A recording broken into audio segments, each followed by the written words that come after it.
June 11th, 2026. Bike Pedestrian Advisory Committee meeting to order. Hand it over to Eugene to give our roll call.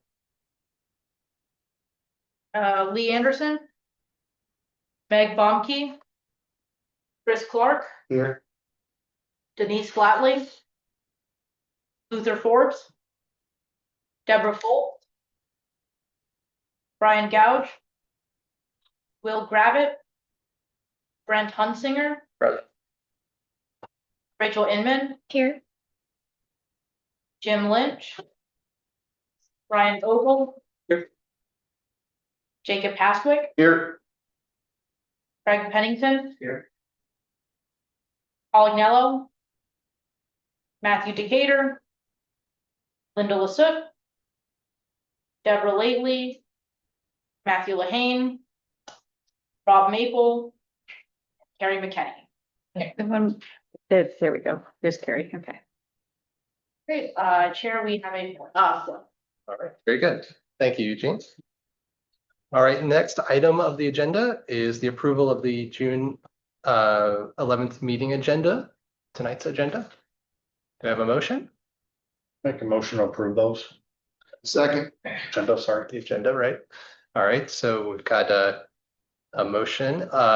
All those in favor, say aye. Any opposed? All right. Next item we have on the agenda is the approval of the March 5th meeting minutes. We have a motion. To approve is presented. I'll second that. I have no comment. All right, we have a motion. All those in favor? Any opposed? Thank you. Next, we have public comment. Do we have any members of the public here tonight who would like to make a comment, either in person or online?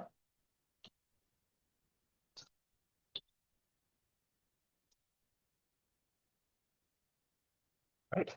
We do have a written comment. Oh, okay, so we do have a written comment. We do have a written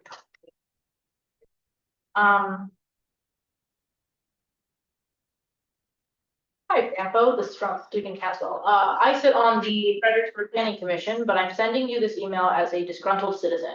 I noticed recently that the pedestrian curb cuts have been placed at the intersection of Route 1 and Princess Anne/Hanson, and it appears that VDOT has engineered out the eastbound pedestrian crossing of Route 1. Unacceptable. First, let me point out that their public presentation on the improvements of the intersection included pedestrian facilities on all four legs of the intersection. Second, I'm sure VDOT will offer a reason to engineer that leg out, but I ride my bike with my house from my house in Normandy Village to the Fredericksburg Food Co-op a lot, often with my 8-year-old. We need an eastbound pedestrian crossing to be able to safely navigate that intersection. If we don't have an eastbound crossing, we will need to cross 3 legs of the intersection to get to the co-op, which is infinitely more dangerous than simply navigating one pedestrian crossing, especially with the volume of traffic that turns right onto Hanson from Route 1. To be honest, if we had a Route 1 crossing on that southern leg, we would probably use that exclusively, as there's almost no eastbound car traffic on Hanson. We could just scoot up to Woodford on the sidewalk, easy peasy. But I just want to get back up to the image that I've attached. 4 legs. Just give me what you sold me, VDOT. I'm not even going to bring up that the median is supposed to be grass instead of the giant concrete bled they've placed. I just want the pedestrian crossing they showed us. Why is this so hard? Please hold them accountable. Hart, Dugan, Sullivan, Caswell, architect.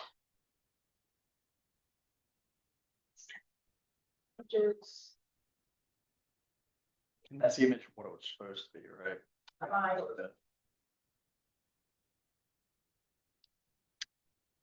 And that's the end of the comment. And that's the intersection where there's currently construction, is that right?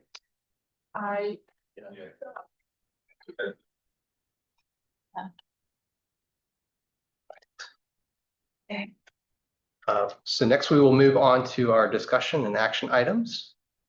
So we have first the overview of the bike ped updates in this comprehensive plan with our friend Vice Chair Jacob. Sure, thank you. Carrie, I appreciate your spiffing up the presentation here as well. I give her a lot of credit for that. She unified it very nicely. I kind of gave you the basic black and white package, and this kind of makes it much more presentable. So I do appreciate that. So Spotsylvania County is in the process of a 5-year update to its comprehensive plan. One of the subchapters within that is our Trailways Master Plan. I just want to give a little bit of background on that. County's comprehensive plan The county developed a Trailways Master Plan that was a standalone document that was adopted in 2011 originally. That document, the original plan was actually awarded by the American Planning Association Virginia chapter for outstanding plan element back at that time.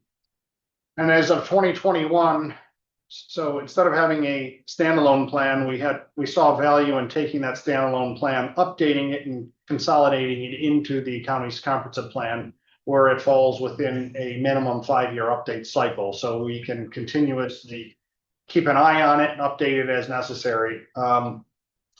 So that's what we did in 2021. The Trailways Master Plan went from its own standalone document to being incorporated within our comprehensive plan at that time. We've been trying to implement the county's Trailways Master Plan through a variety of means, including private development with road frontage improvements, whether it be for sidewalks or shared use paths as projects come. Oftentimes, a sidewalk might be called for a sidewalk to nowhere, but over time, as we get infill development and road improvement projects, for instance, we're able to actually expand upon that network. We're seeing a lot of progress actually with trailways as well, recreational trails, either tied to road widening projects or tied to frontage improvement projects or proffers from rezoning applications. So I just want to give you a little bit of a background on that as we move forward. Next slide, please. Thank you. So this is a 5-year update to the Trailways Master Plan. It's a subchapter of the comprehensive plan. The last major update to the comprehensive plan was in December 14th of 2021. We have had subject matter specific amendments to the plan in 2022, specific to transportation. 2023 had to do with data center land use policies. And in 2024, there were amendments for transportation, industrial land use policies, as well as referencing the hazard mitigation plan that had been updated around that time as well. Those tend to be more surgical amendments within the larger plan document. So it doesn't necessarily do a full overview and update like we do with our 5-year updates. So for consistency with the 5-year update cycle, the way Spotsylvania County does it, we don't just do piecemeal amendments. We, on 5 years, really will look from front to back of the document and go ahead and try to update it, consistent with the Code of Virginia. And our adoption isn't needed until the 4th quarter of 2026. I can tell you that we are on pace to do that. We're in really good shape right now. We're taking our chapters through our planning commissions right now through work sessions. That's one of the babies of the planning commission, if you will, is the update of the comprehensive plan, review and update of the comprehensive plan. We've also had numerous work sessions with our transportation committee, parks and rec committee, board of supervisors, and survey research and things of that nature. We do expect public hearings on the comprehensive plan in the fall and winter of 2026. And I'll tell you, there is a website that we put together for the comprehensive plan update. In 2021, initially, we developed a GeoHub website for our comp plan to show the development of the plan and then ultimately present it as it's adopted. We've added a tab specific to this update process, and as chapters and subchapters go through our planning commission, we're actually providing those materials, the draft materials, redlined and cleaned up formatted version of all those chapters that have been vetted already through the planning commission. There's a few chapters left to go. We also are including links to all of the meeting agendas, the meeting minutes, and if there were live video recording broadcasts, we provide those as well for public to see these discussions and see the draft materials way in advance of any public hearing requirements. So there's an opportunity there. The comprehensive plan is critical for the identification of future public infrastructure improvements adopted in the county's capital improvement plan. The Code of Virginia does require that the comprehensive plan express support for those type of projects. So you can't just identify things willy-nilly. There needs to be plan support exhibited. And I'd also know that the plan also supports potential proffered improvements, right-of-way needs, setback measurements from future right-of-way based on our code, as well as required design standards manual based frontage improvements. And that's not insignificant. I'd note, for instance, that we just received a site plan for a by right subdivision along the south side of Old Plank Road in the county to be developed ultimately with a shared use path along its frontage. That'll result in a 1,300-foot section of shared use path consistent with the Trailways Master Plan and efforts for long-term expansion of Virginia Central Rail Trail to the west. The county's focus has been to the east, trying to close the gap with the city, because that's kind of, we have two sections already pointing at one another, and we have planned road widenings and things of that nature to try to do it. But where we can start picking up westward expansions, we'll do so. I know Old Plank Road isn't the historic road bed, but we have had some instances with the VCR that we have to have alternative alignments. And what we did a number of years ago was we had brought Kimley Horn involved with a design and alignment study that looked at the historic rail bed and areas that we may need to deviate from it. Old Plank Road is one of them. Unfortunately, a lot of the old rail bed was carved up many years ago, put into private ownership. There's subdivision roads sitting on top of it. There's garages on top of it. There's people's backyards. There's topography issues. And I'll tell you, from just years of being in it, I started with Spotsylvania County in 2007. We have a lot more success building recreational trails paired with road improvement projects, because it just is one of the high priorities of the community. And that's not me speaking. It's a board issue. I mean, if you see a rezoning project, it tends to be road improvements in schools. Those are the main things that come up. So where we have an opportunity to get recreational trails, we are trying to pair that with road improvement projects, or again, frontage improvement with development and proffers. Next slide, please. Thank you. So today's focus again is going to be on the subchapter rather than the entire comprehensive plan update. I'm going to focus on the Trailways Master Plan. That's what BPAC's all, for, obviously. Bike Ped Advisory Committee works on developing the regional bike and pedestrian plan. So what we do in each locality matters. The content was vetted through their Transportation Committee on September of 2025, as well as December of 2025, as well as our Planning Commission on February 18th, 2026. Transportation and Trailways Master Plan currently are under VDOT oversight review. That's something required of the Code of Virginia. We're just waiting feedback from VDOT on that. Next slide. So for transportation policies, what I try to do here is carve out those things that are newly proposed related to bike ped within the document for policies. First is to expand the reach of agriculture and forestry land use transportation policy aimed at rural road improvement projects. This applies to all land uses outside the primary development boundary, and that's roughly 78% of the county land area, and efforts already are underway paired with routine resurfacing projects. And what this translates to is we have a lot of rural roads in the county, a lot of linear miles of rural roads.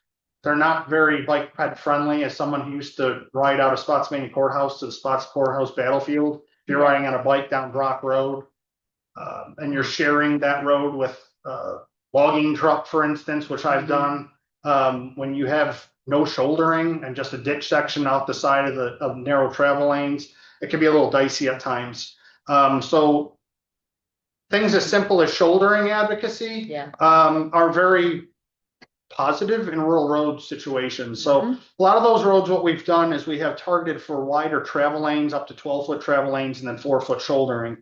As an interim measure, what we've been seeing is shoulder hardening, which adds, I don't know, a couple feet at least. That's our interim strategy. And what we've been doing with the county, and that's really under our transportation division, Paul Agnello, is county's been putting funds in towards VDOT resurfacing projects. So instead of resurfacing in place, there's actually monies in there to actually add some shouldering on top of those roads to give it a little bit more room for vehicle public, but also just more wiggle room for bikes, frankly, along those roadways. Another policy would be added to advocate for build out and release of a transportation mapper. This is something that we're trying to do here. The intent of this is to be publicly facing and show it's an implementation tool to show progress of the comprehensive plan, as specifically as it relates in this instance to Trailways Master Plan. So what we've we're in the process of developing with our GIS department. I actually had a meeting with them yesterday, is to develop a mapper that you can turn on the county's Trailways Master Plan, greenway corridors. And as we have profit improvements, road improvement projects, smart scale applications, frontage improvements towards implementation of that, you can actually see the sections coming online. They don't all come online immediately. I think, Terry, you can vouch for this. If we get a smart scale application, it's what, about a 7-year gap between 6 or 7, 6 yeah. or 7 years before it's awarded and they actually see it. Yep. So like, for instance, on Tidewater Trail, I know the city has improvements to Dixon Street as well, but on Tidewater Trail, we actually have an approved widening project that was funded a number of years ago from the city line out to Shannon Airport. That will result in a 4-laning of that section, but also development of shared use path connected to the city, ultimately connected to the Dixon Park connector and to Sophia Street and the bridge. It's all part of the East Coast Greenway. Another one is recently, it's under VDOT engineering study right now. It was a project that was awarded a number of years ago regionally between the city and county. That I think that was one of FAMPO's applications on that, was to develop the Route 1 corridor, a shared use path extending down south from the Virginia Central Trail down all the way to Harrison Road. Yep. So that's a fairly extensive run of shared use path down the west side of Harrison Road. Our long-term plans, we call it the VCR Auxiliary Trail, is a means to run with paired improvement of Harrison Road along the widening Harrison Road and the I-95 bridge replacement to get us out to Harrison Road Park through the frontage of Harrison Road. That was another instance where we actually had, there were routing concerns through the Twin Springs subdivision, for instance. They weren't really receptive to it diagonally cutting right through the subdivision. Paired with the road widening project was more favorable. VDOT feedback has always been that, if you're familiar with the VCR trail developed in Spotsylvania County right now, it's roughly 2 miles, 2.1 miles, I think, between Salem Church Road and Gordon Road. It was recently re-asphalted. But the issue is it terminates in the side of Salem Church Road and on a curve. There's no signalization there. And then there's topography issues on the other side.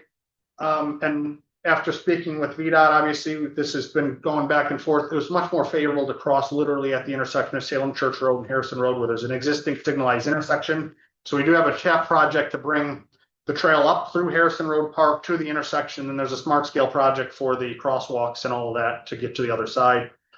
We have some profit improvements to privately develop that. And actually, if you go a little bit further down Harrison Road right now towards the I-95 bridge, you'll see a random section of shared use path that was recently developed with the Harrison Village project. It was a single family detached subdivision, but that's part of that larger vision. Again, piecemeal, but slowly building these network connections.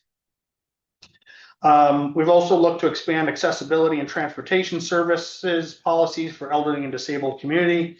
This really, one example has to do with the Fredericksburg Boat Go bus stops. I think we've talked about it before. There's a lot of bus stops within the systems that it's a metal sign stuck to just a post.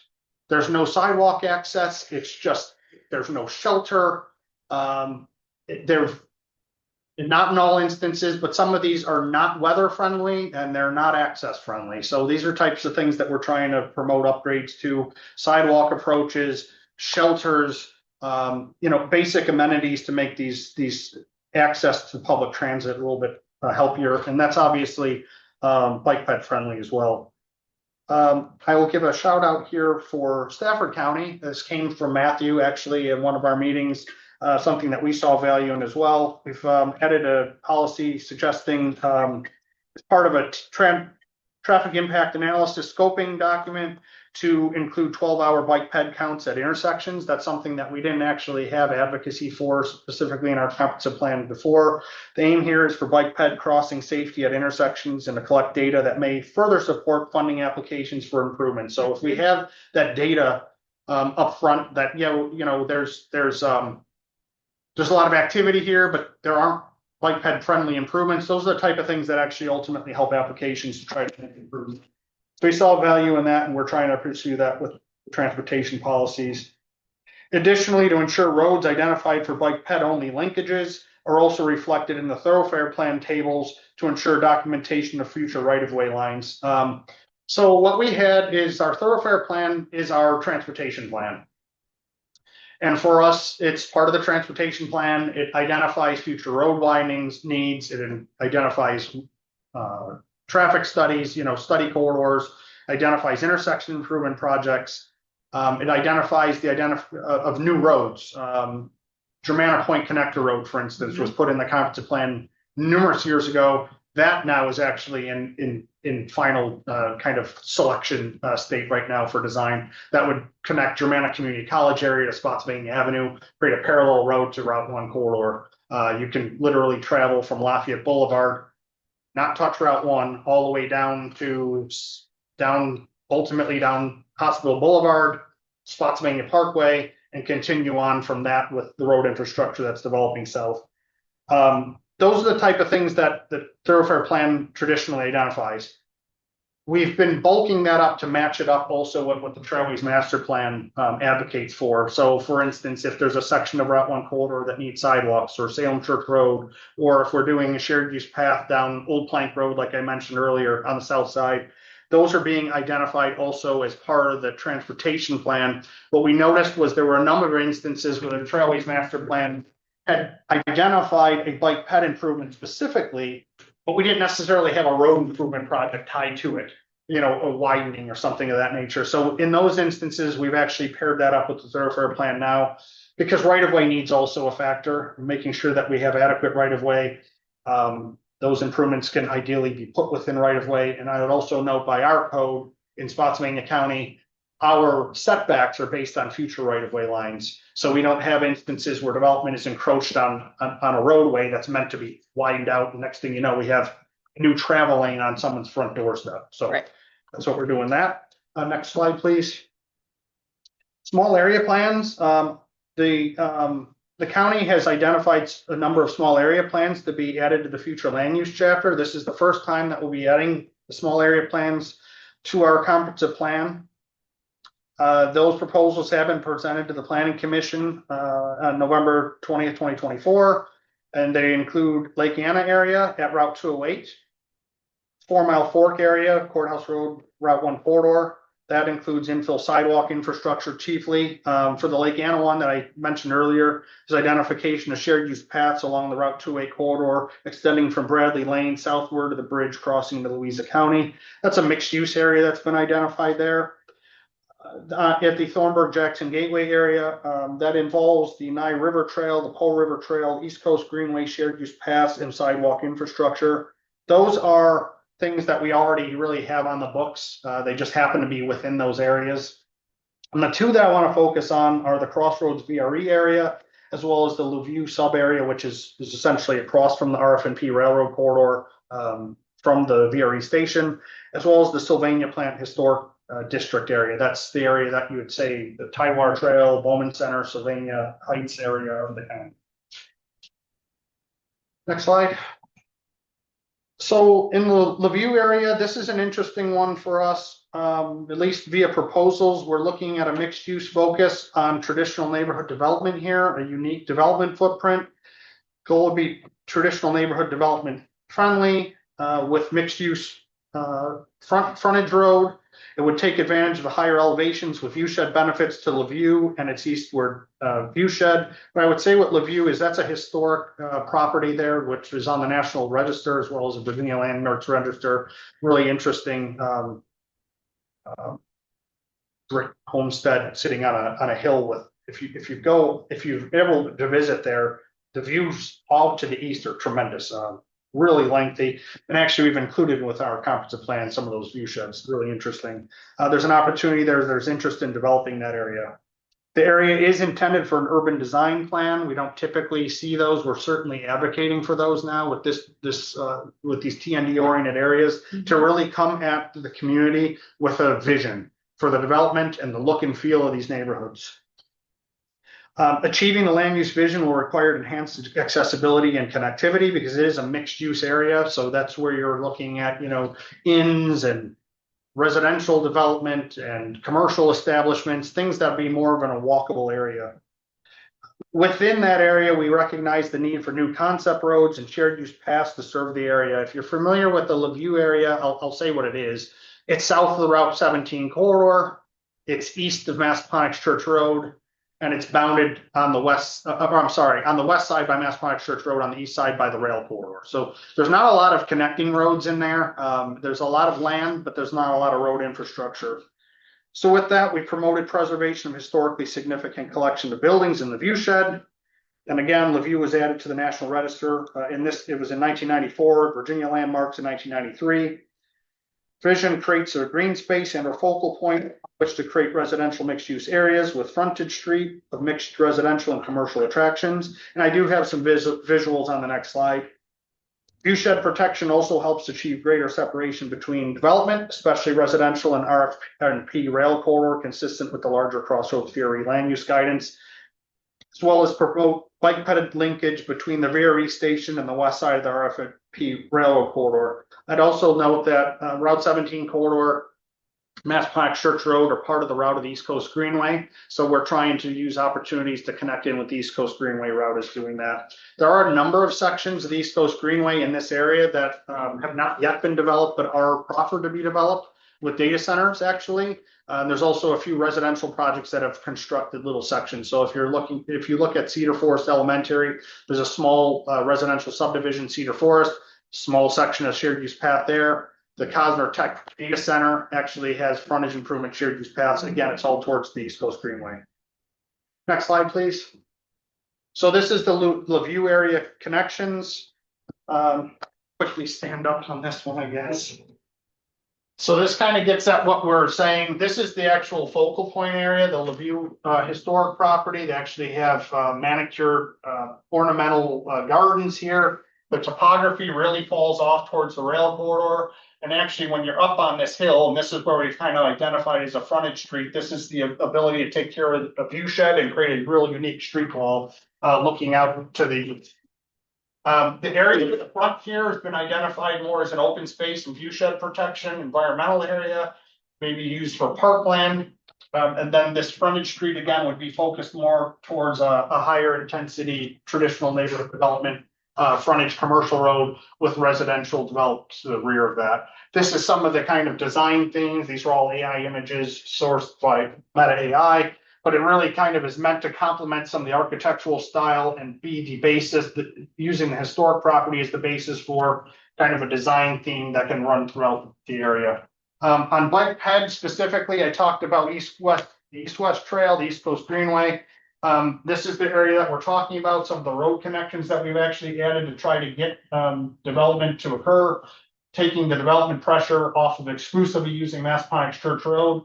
We've identified these as some new concept roads paired with shared use paths. And I'll tell you, there actually is a development proposal in this area right now that actually is proposing development of a lot of this road infrastructure ahead of the comprehensive plan already. So that's pretty good news. In this area though, we have the East Coast Greenway Auxiliary Trail that's coming on, and actually significant pieces of this are either in the process of being proposed for proffer or are actually developed and proffered already. Almost the exclusive part of this access to the VRE station will be developed through private development. We also have the East Coast Greenway route following Massaponax Church Road. And from the FAMPO East-West study and also under the Route 17 pipeline study, we're pursuing the shared use path construction of what we call the Spotsylvania Central East-West Trail, which will ultimately go out as far as New Post. And then the last thing I'd say about this is if you're looking at this star here, where does this all go? Next slide, please. So from Massaponax Church Road, we also have a corresponding bike ped master plan here for development of shared use path infrastructure that will ultimately tie in with Hospital Boulevard, Spotsylvania Parkway Trail. This Hospital Boulevard is actually developing fairly significant already. Spotsylvania Parkway, you can take the trail all the way out now to Smith Station Road. And we actually have a TAP project to extend it further to Cortland Park. There's a Cortland Park subdivision that was developed a number of years ago with an isolated shared use path that we actually have funding for to complete that connection. This road infrastructure here, Cosner Drive is an industrial park road. We have data center proposals that were approved in this area, Cosner Tech and Hunters Ridge South. They're actually constructing the extension of Cosner Drive to ultimately meet at Maspinock Church Road, and that's coming with a shared use path to start this extension. We also have Hospital Boulevard already built with shared use path infrastructure. So what we're now pursuing then with development is ultimately taking this gap through the development of this area to bring this forward and really connect this whole area. There are segments of Mills Drive also that have already been constructed with shared use path. The Route 17 bridge over I-95, that project has taken a shared use path as far as Hospital Boulevard, I believe it is. And the county has a cost share with the Hunters Ridge development. Hunters Ridge is actually constructing a section of shared use path, but they're cost sharing in to develop the gap between Hospital Boulevard and Cosner Drive. So that'll be coming online here shortly as we try to go out for New Post. Next slide, please. Will the Germana extension? Yes. Yes. Yes, it does. Go the whole way from Spotsylvania Avenue. Avenue all the way down. Yeah, and so that was the next part of this too. So when you're at Hospital Boulevard, you have the Germana connection road that I was mentioning before. That will also come with a shared use path all the way up to Spotsylvania Avenue. Come over Maspinock Street corridor. Nice route, and again, that shared use path will continue on down here and tie in with all this network as well. Next slide, thank you. Not to mention, there are 2 smart scale applications along 17 Correct. that also contain bits of that Yeah. shared use path Yeah. that can go eastward. So, and there's a lot going on. It's Yeah, actually it really really is. positive. Mhm. I'm thrilled to see the amount of momentum now really building on itself. It takes time though. Boy, does it take It time. takes time. Sylvania Plant Historic District. So this is the area near, if you're familiar with like Maltese Brewing, which their new location is there. The small area plan also extends to like where the Shannon Airport is as well, but we focused really on the Sylvania Plant Historic District area, the Bowman Center. The recommendations complement feedback received through small area plan surveys, supportive of enhanced connectivity between Sylvania Heights area and the industrial park area, avoiding exclusively utilizing Tidewater Trail. Feedback that we received from Sylvania Heights residents is they were interested in having enhanced access to some of the attractions that are starting to appear in that Bowman Center area. Some of the old industrial buildings were approved for conversion through a project called Upper Spots Redevelopment, development group out of Richmond called Companies. A lot of apartment conversions in there. Also know that there's 65 acres or so along the Rappahannock River that the county is decommissioning the Sylvania water treatment plant. We view that as an opportunity to really improve riverfront access, get some access to the Franklin's Crossing historic site, which is one of the most significant historic Civil War sites in the area that's really inaccessible. You really need a special tour to go to it. It's the southernmost pontoon crossing for the Battle of Fredericksburg. There were the kind of 3 main locations.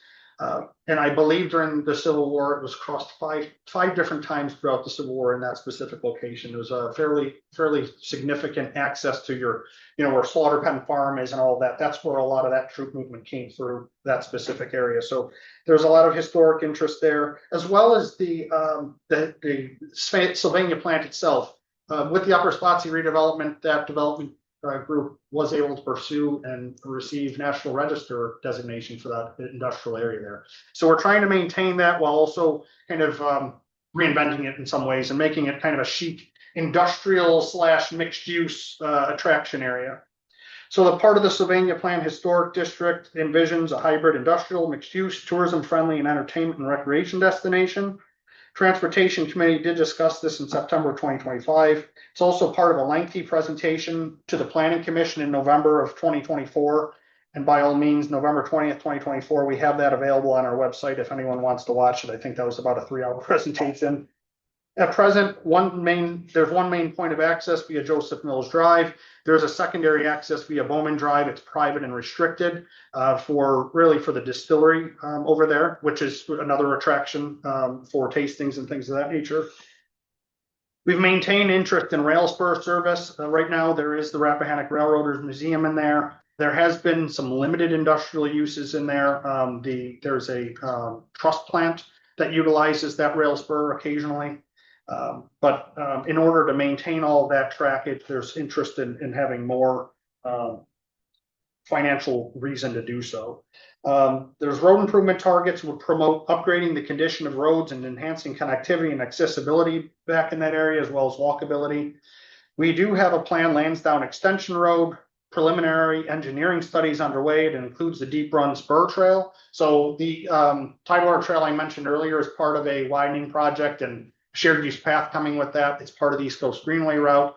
And the Deep Run Spur Trail would follow Lansdowne Road Extension into the industrial park and ultimately get us back towards the riverfront for waterfront access. The area is also intended for an urban design plan. Next slide, please.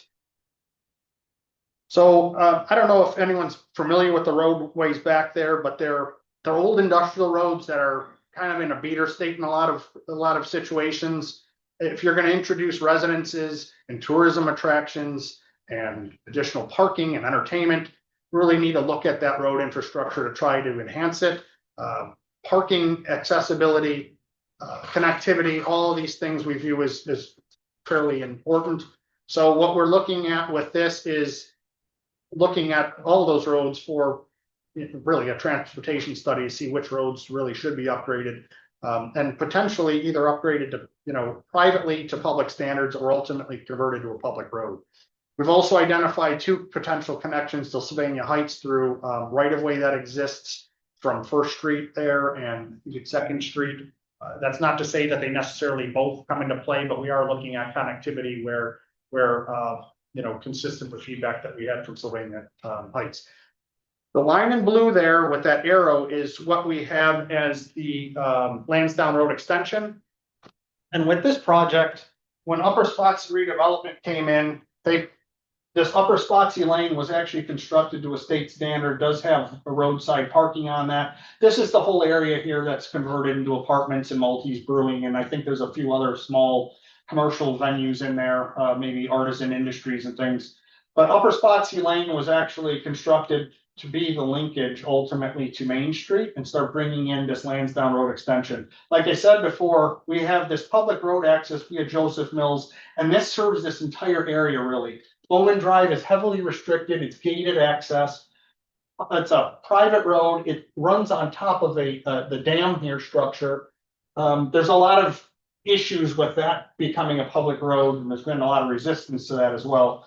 So with this being the only signalized intersection, we're looking at a location where we can get another existing signalized intersection and bring additional traffic into this area. And the other positive part of this is it avoids a lot of this at-grade rail crossings. You have to cross rails here.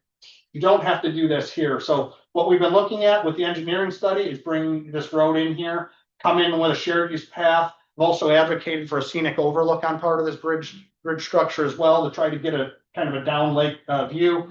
But this is something that we are actively pursuing. We view this as really critical to the development, especially of this waterfront area here, where this old treatment plant's being decommissioned by the utilities department. Really trying to create a riverfront traction here that takes advantage of the riverfront views, provides recreational access, maintains the natural beauty of the river, but also creates a really unique location here. Things like a real nice splash park for kids and things like that mixed in all of it. Quick question. Sure. I don't know if this is important or not, but where was the resistance to fixing Bowman Drive coming from? Is that is that a private? You said that was a private road? It really is privately administered. A lot of it's really managed by the distillery folks. They have a gated access there. If you've driven back there, it kind of just the road dies into a parking area, yes. And then you have a gated access. It's to even make it a public road, you'd be 90-degree turning into that. And I know there's been a lot of resistance of doing that. Not to mention the challenges of running a public road. I don't even know. We haven't explored it further, but the idea of even VDOT taking on sitting the road on top of the dam the way it is there. I mean, there's a lot of questions with that specific route. There's concerns there. I know we've had support for Lansdowne extension. Again, that actually is in our comprehensive plan right now. So we have been actively pursuing that. Okay. Next one, please. This is just a quick view. Wasn't lying to you. This is the engineering that's underway for Lansdowne Road extension. This shows some of that with the shared use path in orange, the road alignment tying in with Upper Spotsy Lane and get the other road name for whatever reason. And then there actually provide some interparcel connections to some of the industrial users already there, which is beneficial as well. So all their traffic isn't exclusively on the street. Next slide, please. So this is the Spotsylvania County Trailways Master Plan. At this scale, it's hard to interpret everything. Obviously, you're looking at the entire county, 400 some square miles, all on one map.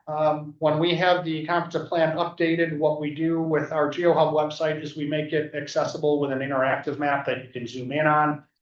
This map represents road-based improvements. So, you know, a lot of the rural roads are in green. That's shouldering improvements. You start getting more urbanized areas. It starts getting the sidewalk recommendations and shared paths. The buffer green areas, the kind of lime green infrastructure are greenway corridors. Those are more meant for shared use path infrastructure. So if you look at the one out west there, there's a north-south trail corridor running from Lake Anna State Park northward, and then it runs to the east towards Todd's Tavern.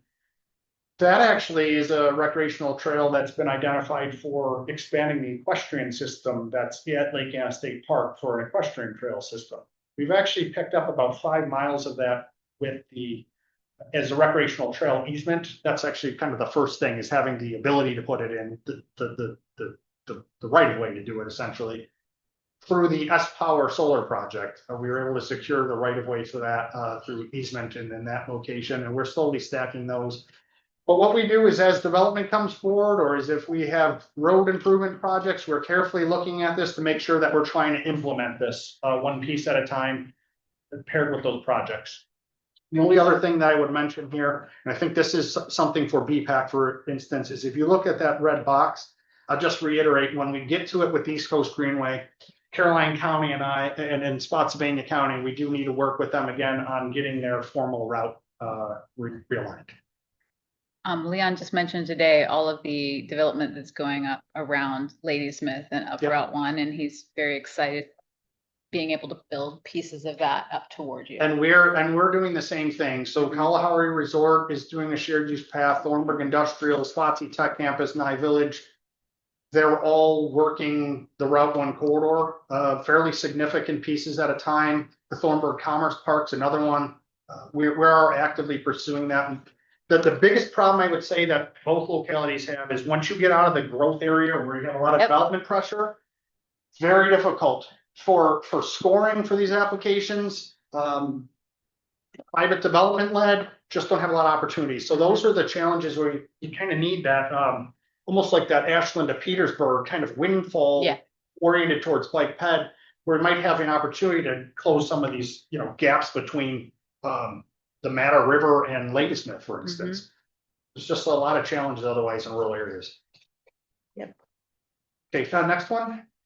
This is the thoroughfare plan. I mentioned this earlier. This is that road improvement plan. This is identified for road improvements, intersections. But again, what we've done here is in instances where there were solely bike ped projects in the prior map, we've also identified them here. Next slide, please. I'm just going to go through a few more specific road project changes. Obviously, these plans evolve over time. You know, as not all of these roads have had engineering studies tied to them. So as conditions change or we really get into it and analyzing them, there are some instances where we have to scale back and sometimes change the recommendations. On Piedmont Road, this is a road that comes off of Harrison. We proposed a downgrade to shoulder improvements only, but for sidewalk spurs within 500 feet of its intersection with Harrison Road. That's chiefly due to topography, drainage, development encroachments upon the road there. We have had some success developing sidewalk infrastructure to cross Piedmont Road, however, up through Chancellor Park Drive and Saddle Creek development project up to the schools there. The next one has to do with Cosner Drive between Route 17 and Davenport Road. That's an industrial park with no prior established sidewalk infrastructure, but but that near the Route 17 corridor. So we've clarified that no bike ped infrastructure but for that symbolized between Route 17 and its intersection at Turner Court as an approach to the shared use east-west path network along the Route 17 corridor. Smith Station Road from Route 208 to Gordon Road segment, that is downgraded from sidewalks and a shared use path to sidewalks only from Bighorn Drive to Route 208. We note that the Spotsylvania Parkway Western Extension Road with planned shared use path is its replacement. There is a planned road, long-term planned road that would ultimately come off of Smith Station. It's been referred to Spotsylvania Parkway Extension, ultimately go all the way out to Gordon Road. That would develop itself with a shared use, would pair with a shared use path. Smith Station Road has a lot of curves, development encroachment, right-of-way issues, topography, things that make the shared use path really problematic in that area.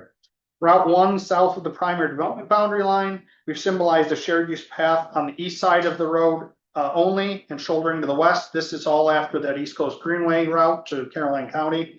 East Coast Greenway is an interest here as well as the connection to Caroline County. Next slide, please.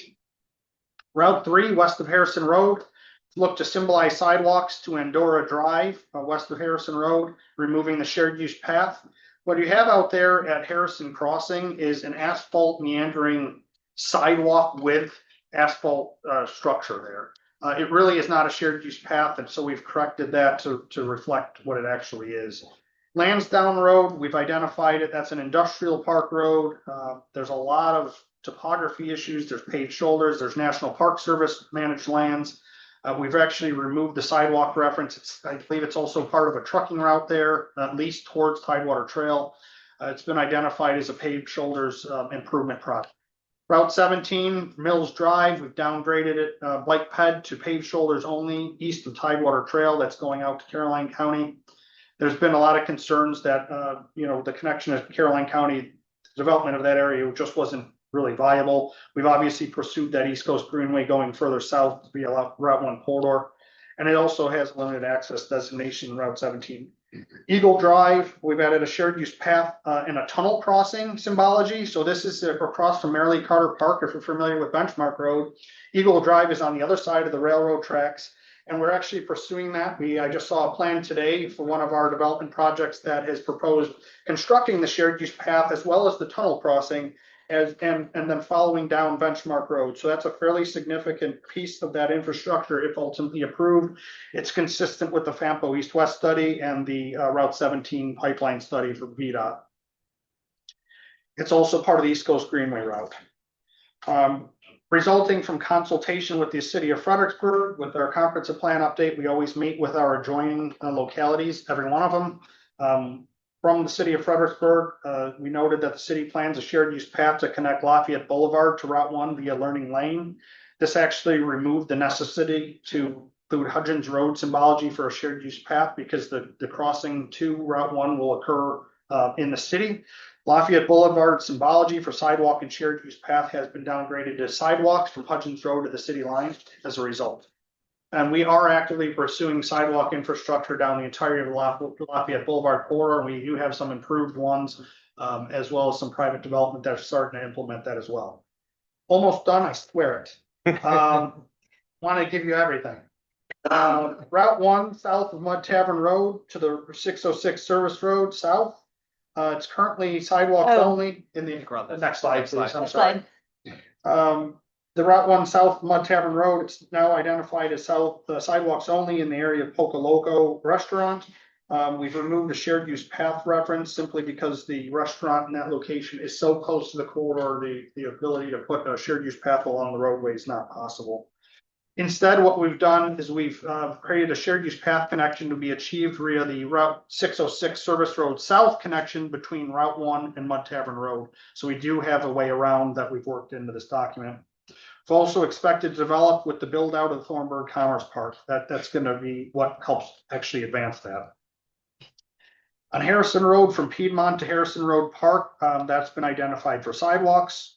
We've upgraded greenway symbology to follow all road improvements that include a shared use path and off-road alignments to realize the entire connected system visually.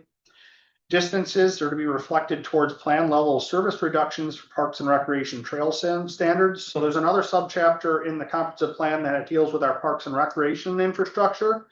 And we have level of service standards for that. Historically, we've never actually counted the shared use paths that we actively pursue within VDOT rights of way and things that are not necessarily county managed.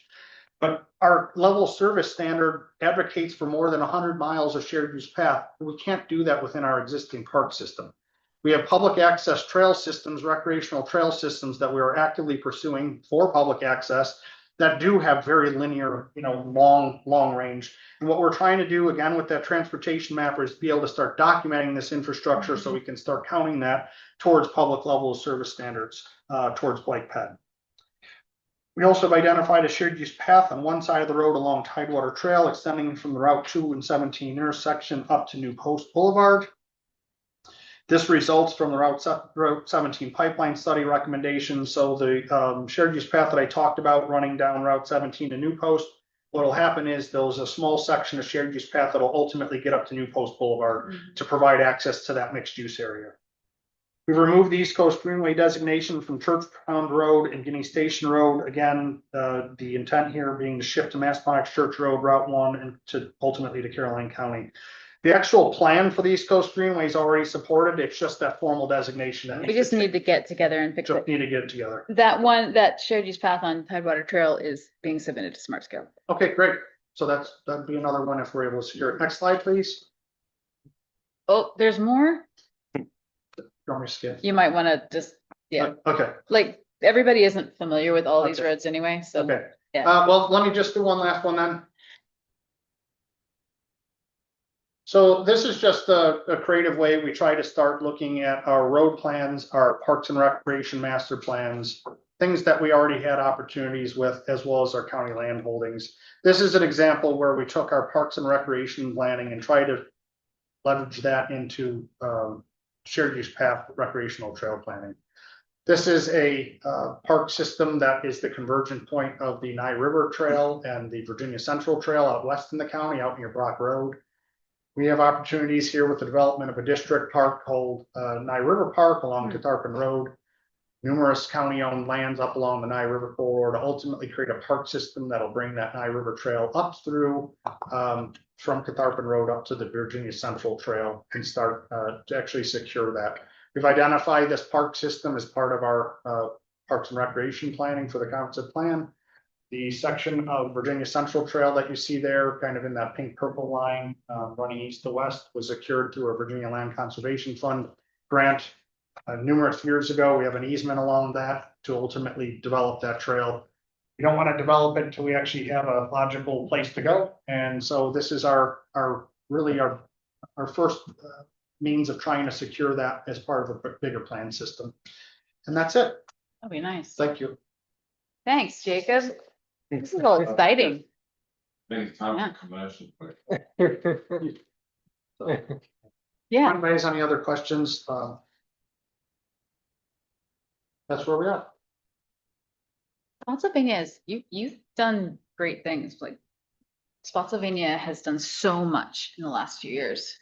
It's the biggest challenge is trying to retrofit areas that were developed many years ago and that infrastructure wasn't pursued. It kind of shocks me because this region has been urbanizing, not becoming more rural. And there were a lot of decades, 70s, 80s, 90s, where a lot of development happened, but bike ped wasn't pursued. Also, some of the things like the Virginia Central, a lot of that right of way is lost. It's all in many little lots and private ownership, and it's very difficult to reconstruct some of those areas. That's why areas like Lafayette Boulevard, there's a lot of pedestrian activity there. It's just very challenging right of way to put that all through there. No right of way at all. It adds to the cost, the complexity. We run into utilities, underground utilities, power lines. There's a lot of things that ultimately work against. But I do think we've been making a fairly concerted effort. I think there's a lot of interest. Our county transportation division, ZDOT, we're all been working together and trying to secure this. And again, we follow these lines on our maps as closely as possible to try to make these routes work. there are some areas where we have to deviate, and that's why we do these updates where, you know, we have to take advantage of what opportunities present themselves. But that's it. Thanks. Thank you. All right. Yeah, and unfortunately, I have to get going. Have a good guys. See ya. Thank you. Thanks for the update. Right.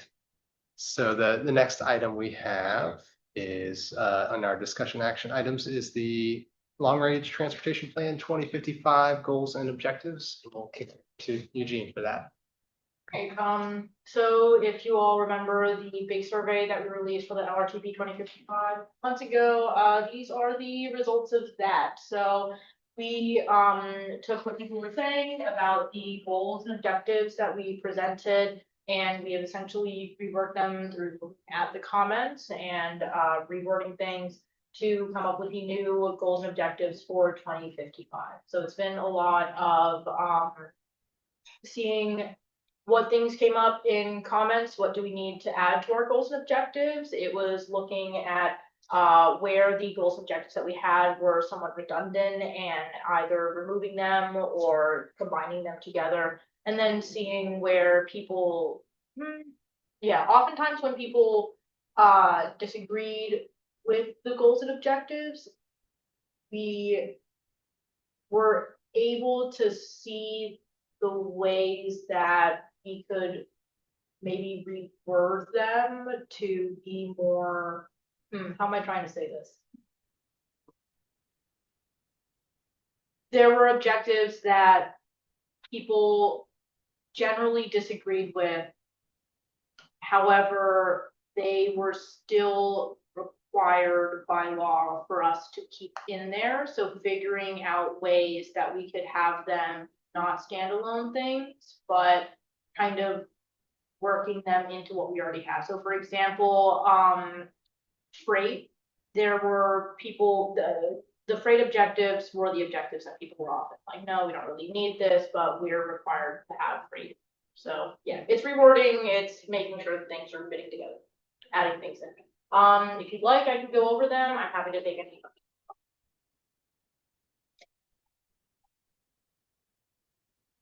I had a couple comments, and this was approved by the policy committee at the last meeting, so it may be too late for these additions, but I just noticed that I didn't catch any references to like carbon mitigation and air quality in the sustainability, in particular goal 4. We wrote that in a specific way. Yeah. Let's see, if you guys changed anything.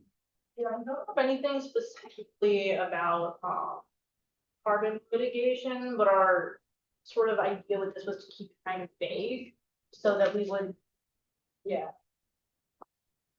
So for example, mitigating potential project impact would include, if that was what. It's kind of wrapped up in promoting the preservation of natural sites and resources. Because you can't preserve natural resources without worrying about carbon. Right. Yeah. These are. In terms of the law, we are not in a region of the United States where carbon emissions have reached the level at which to do emission. So it's the federal government state changes legislation. We have just come to the end of the period when we needed to monitor that because it hasn't been getting significantly worse in this. We're not required to do that. Also, the current president has repealed of executive orders which spoke to that. Even though specific legal mandate that we need to do that, so it now becomes a preference of the FAMPO committees, particularly policy committee of silence. The language used to describe climate issues becomes very qualitative. So try to be very specific language. Fine, if you read the long range plan, we are making efforts to improve the environment, just use language that's not very Republican or very Democrat. It's Divisive. very neutral language politically on purpose. Right. So that we don't have to go and rewrite it every time somebody gets elected or unelected or whatever, because then you got to change this thing regularly. So at the moment, we put, for example, things in the getting floods. Long range plan does talk about air quality more than it talks about carbon emissions. Because air quality seems to be less divisive. Everybody seems to be concerned about air quality. So about air quality in the long range plan, less about carbon emissions. And we've taken out the language of a climate crisis, rather Extreme weather. extreme weather events, air quality, and flooding, and so that's the kind of language that we put in the long range plan.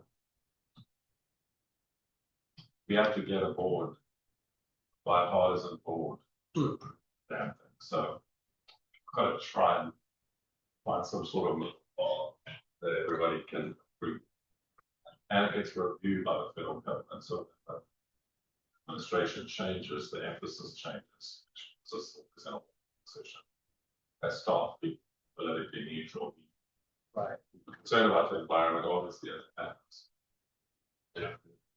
Try to sort of find a middle path on the issue, on the environmental issues, which have come recently.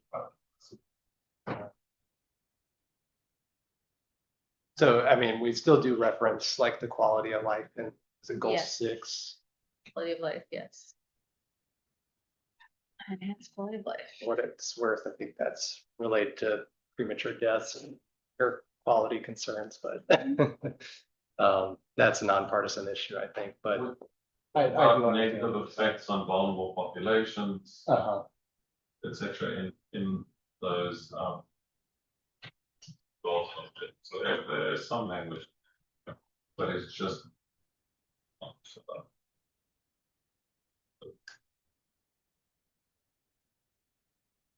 that explanation. I had one other question. I don't mean to monopolize. Are these goals ever assessed? Goals and objectives ever assessed in terms of how well we're doing meeting the long range plan? I mean, we send out surveys regularly. so when we, I mean, we do constantly public engagement with things like surveys. But every 5 years we rewrite this document, and when we do that update of the document, evaluate to the goals we've been achieved or achieved. One of our policy is specifically concerned about the way we try to project what the effects of population and changing land use and housing and everything else will do people's commuting and all that kind of thing.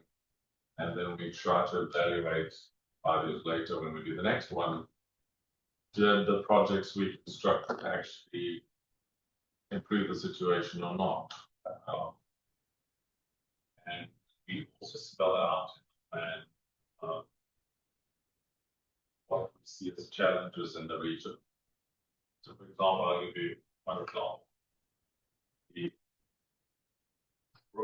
road train station, Stafford County. It's very far away from any dense population. The trains are built to transport. So the question we have, and we don't have a solution, but one of the challenges we point out is how do we get the people from the densely populated part of Stafford County to the Brook Station so that they can take the train to DC or Pentagon or wherever they work, rather than everybody get in their car at the same time in the morning and jump on I-95. Right. So there isn't a solution at the moment to that, but we constantly talk about the shortcomings of the transportation system and the impacts of the land development in all these jurisdictions on the transportation system in the future. And we try to mitigate those things with projects. Did an analysis about 6 months ago to try and look at the dollars we are spending, the projects we are building, versus the impact they're having on the transportation system. And we identified some weaknesses in how we're actually spending money. FAMPO can't make those decisions for any locality.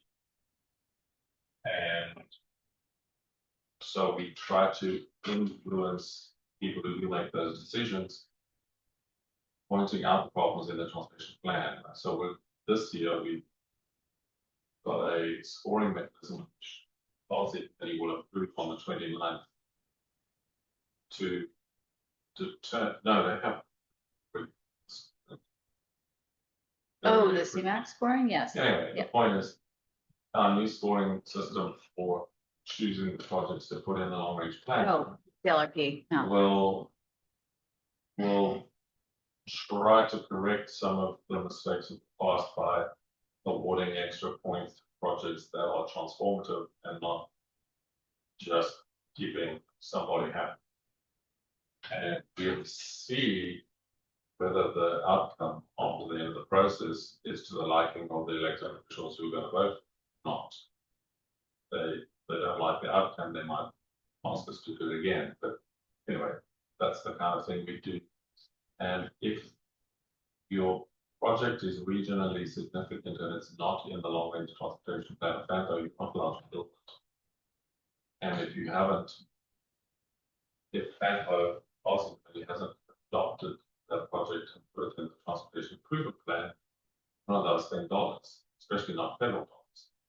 And so the FAMPO does have some controls, but we rarely ever use those things to penalize everybody who can guide a little the transportation system, which is why it takes a long time to write the doc. Current one is 900 pages, and our staff are determined to cut it down because nobody reads 900 pages. So we're going to try and have a shorter document and present a summary. But these goals that you're seeing tonight are just the first step of the process. Broad principles and goals that we'll use to develop the whole transportation plan. Some of the questions you asked be answered in particular sections of the plan. This is just the chapter, which is the broad brush strokes of what we're trying to do. But what's interesting is that we really got out to public and asked them. A lot of this is what the public have said, and we had over 1,000 people write their comments. So, for example, there's less interest in helping having a well-developed freight system. That's sort of concerning because the freight is not going to go away. Better to plan how to deal with it than to just ignore it. Because we're not generating the freight is generating the freight. So if we don't intend to have a plan or don't intend to plan for it, it would be a mistake. If you plan for it and you assess the data and you discover it's messing up your transportation system, then you have the data to go and argue for improvements or changes or whatever the case is. The freight is growing on I-95 significantly. If I may, we are generating the freight from Amazon. Well, but a lot of the freight in this region travels through the region. It doesn't stop there. But yes, we do generate something. We generate the local deliveries. Sorry, that wasn't very long. Oh, that's all right. I appreciate it. Does anyone else have any comments?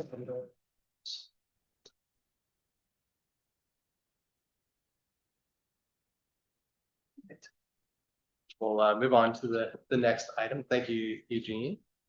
Oh, and you're still up, Eugene. So the next item is the new ADA accessibility requirements and BPAC.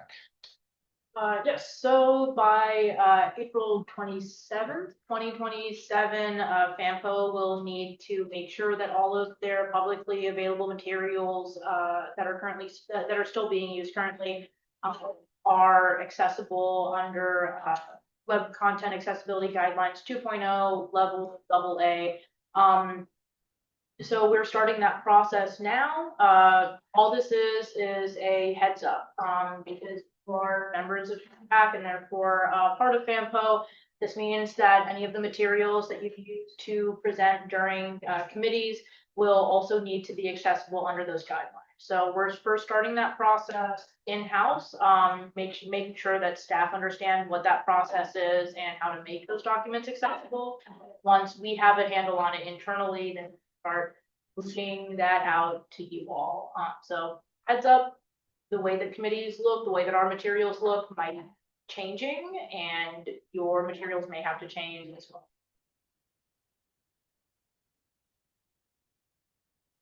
Right, and that's good progress towards accessibility. So I appreciate your work on that and the work to come.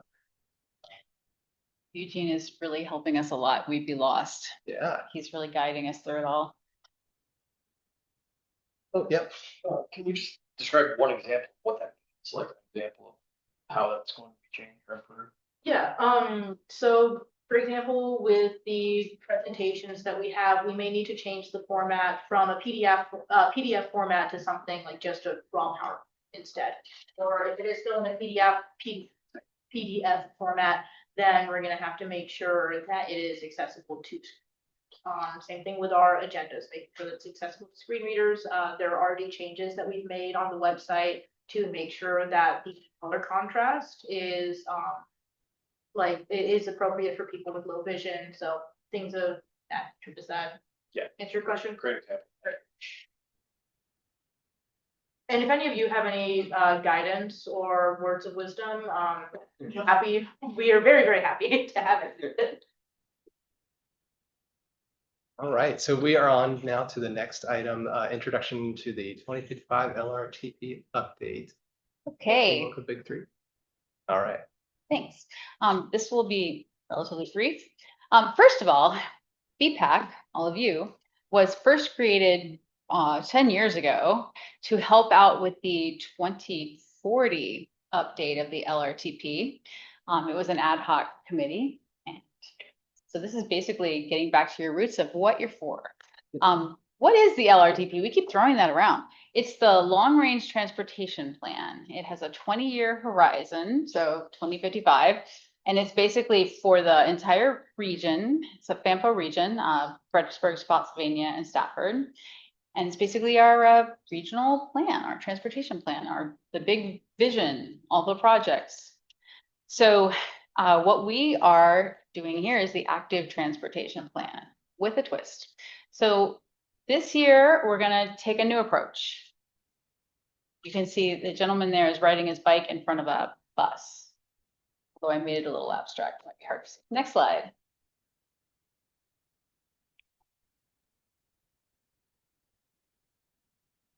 Okay, last time around, I did the 2050 plan, and it was separate from the LRTP. It only covered bike head needs. It's stuck in Appendix C.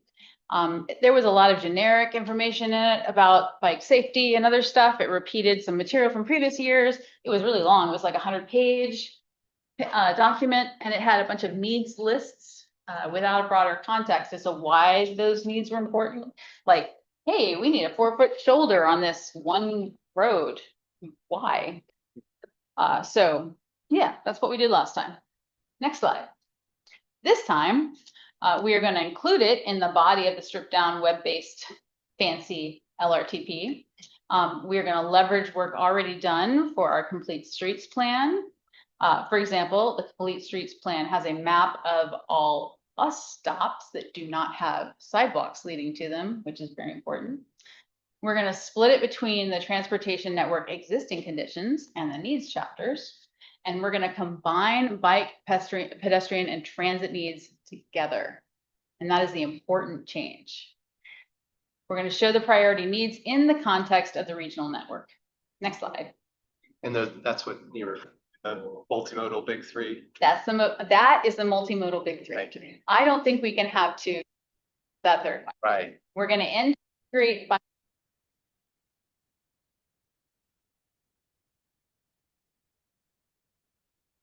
part of a viable active transportation network, because you can walk.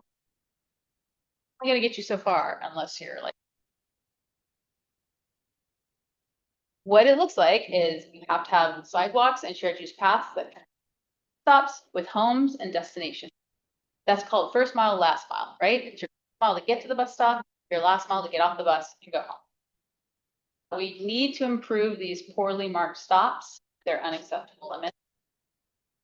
That's a matter of money, right? It's not just help integrate them into our funding applications for our different transportation. Help improve this stuff. We need to ensure buses have equipment to carry bicycles and figure out the high ridership routes, which we have that. Gain choice riders. We need to improve prioritizing those routes. We need to do service on those routes, like not a bus every hour, bus every half hour, a bus every 15 minutes if we can. We need to integrate these things. We need to make a network of bus stops and bike ped infrastructure. So that.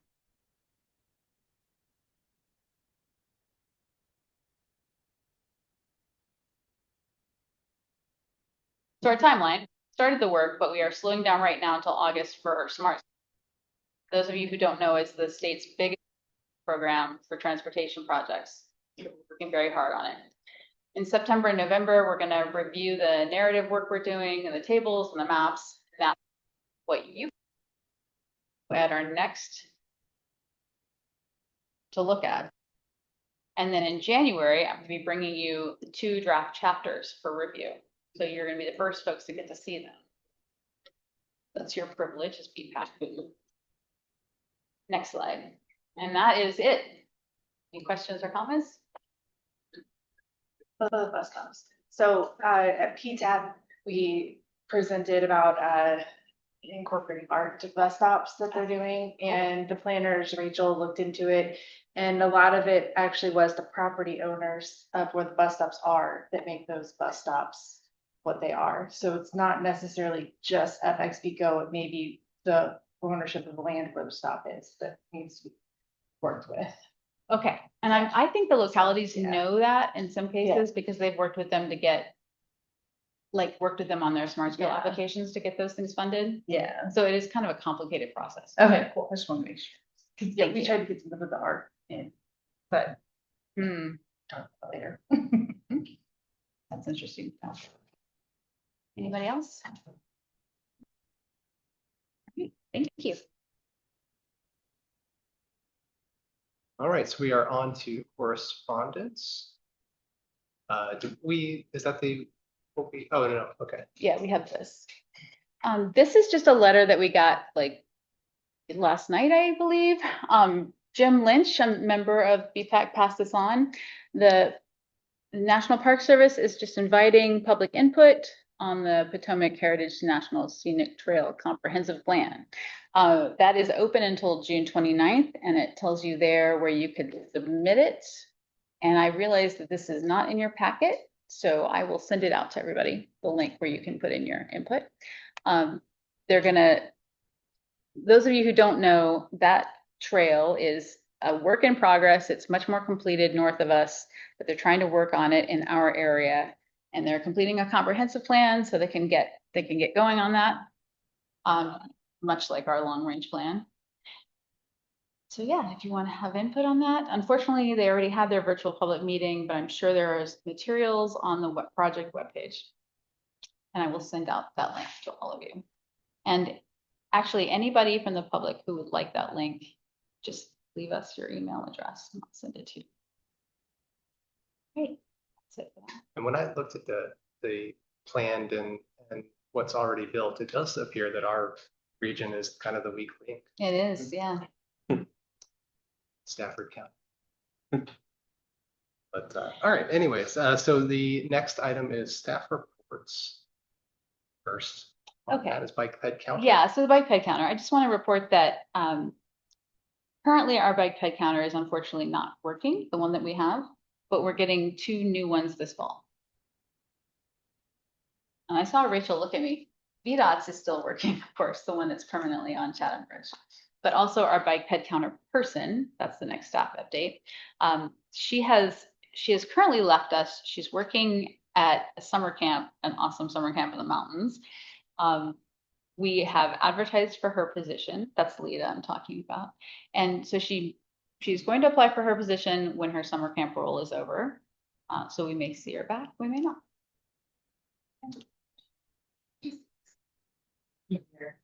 Of course, I'm sorry. What would you like me to explain? Very much. So what is the bike? Yeah, so the bike ped counter, it supports funding applications for new trails by counting the number of people that are using existing trails, or we sometimes place it at the end of trails to see how many people are just going onward. So you move it to strategic. We move it to strategic locations. Yeah, if people are applying for a new trail somewhere, we might put it at that location to record how many people are using that area even without a trail, especially if there's like a desire line, which is a worn dirt place where people have been walking. Yeah, so we want to give like support, like there are lots of people walking here. See, we have the counts. Is there a form? There's not a form because we usually like we set up our schedule like once a year and we sort of follow our schedule. But if there's a spot that we are missing that you know about, you can write to fampo@gwregion.org and let us know about it because we'd love to know. Yeah. Or even if, sorry, Mr. Chair, Oh, absolutely. even if you're not aware of what the list is about where they're checking, like if you have places in mind, just send them, they can cross-reference so that you don't have to go digging and try and find that list. Like where they? Yeah, that's what I'm saying. You don't have to find the list. Where they? Just if you have an idea, just you can email fampo@gwregion.org and let us know what you got. Mhm. Right. So that covers the staff update as well, and then the meeting schedule. Yes, so this confusing little map, we are green. I just said map. It's not a map, it's a calendar. It's a map of time. Yeah, it's a map of time. Very nice. Yeah, we're green. So our next meeting is September the 10th. And then after that, we're November 12th. And those are the last 2 meetings this year. And then we will be meeting January 8th, I believe. Yeah, January 8th. Just to let you guys know where we're at. Questions, comments on that? Thoughts, Yeah. anyone? All right. All right, on to member reports. Do any members have a report? For King George, our transportation alternatives sidewalk that's being built at the middle school to the intersection of Dogwood Road and Kings Highway is well underway. They did not finish pouring it today, which means whatever those fancy term bump mats that tell you that you're there if you're visually impaired. They will Ramps. hold up. I'm assuming that's still there. I didn't see the guys. But it's been 2 weeks. State forces are doing it for us to keep it under budget, well under budget. And the bridge crew is fantastic. We're very excited to have it. The school system's very excited to have it. It's going to keep lots of teenagers much safer. Crosswalks across Kings Highway. Great. Actually advanced faster than 6 years because we're using 6 state forces as well. Much faster. Those will actually go across Kings Highway? Yes. Wow. To the sheets Okay. from the middle school. Oh, Get you safely in the sheets and back. right. It's important if you're a kid. Go there. All right. So then, any other member reports? Quick, we've spoken before briefly about kind of increases in pedestrian traffic around the depots. Uh-huh. And there is significant new commercial activity that is being built down there. There's sheets, I think McDonald's maybe is what it looks like. Dash in, Yeah, there's going to be a dash in. that's probably what it is. But with that, at least anecdotally, I drive that way every way to work and come back in the evenings. We are definitely seeing increases in pedestrian traffic just along the sides of the roads there now. All the time, even in the evenings. It hadn't, I mean, it's been pretty significant the last few months, and I think it's only gonna continue. We're seeing that a lot more. Just to note that, I know Josh is here, Jacob is not here. And then the only other thing was, because this is bicycle and pedestrian, did want to say, so in Fredericksburg right now, there is, some interactions going on with sidewalks and trees. I think there was an article.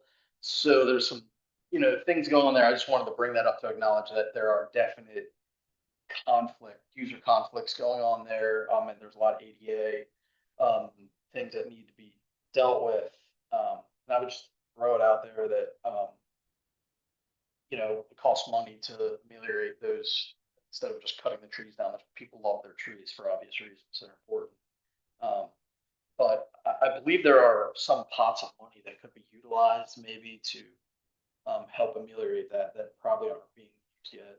There's a specimen tree ordinance that's in the city to cut down trees bigger than a certain size, but depending on whether it's canopy or understory, they have to pay into the fund into that. And there's a lot of money in there that is not necessarily going to be spent or is getting spent to replant in different areas that could possibly, I think, maybe be explored to help pay for some of those upgrades to maybe save some of those urban canopy That would be good, because they're not just that people love their trees, but that it's a heat island problem if you don't have street trees. So there's been other meetings that have already gone on in my professional life with the city on that.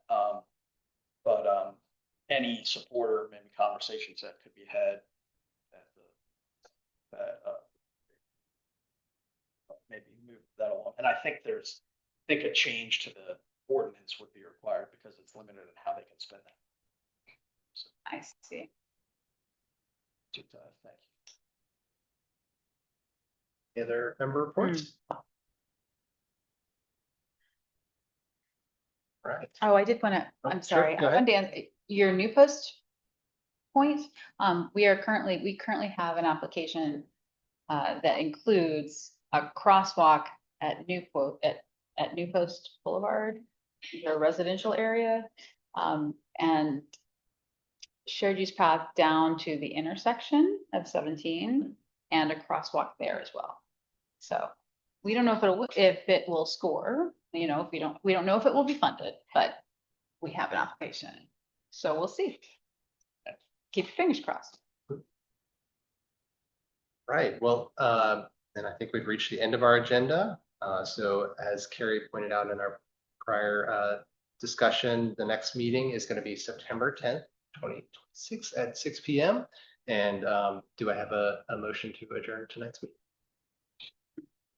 Second. Right, all those in favor? Aye.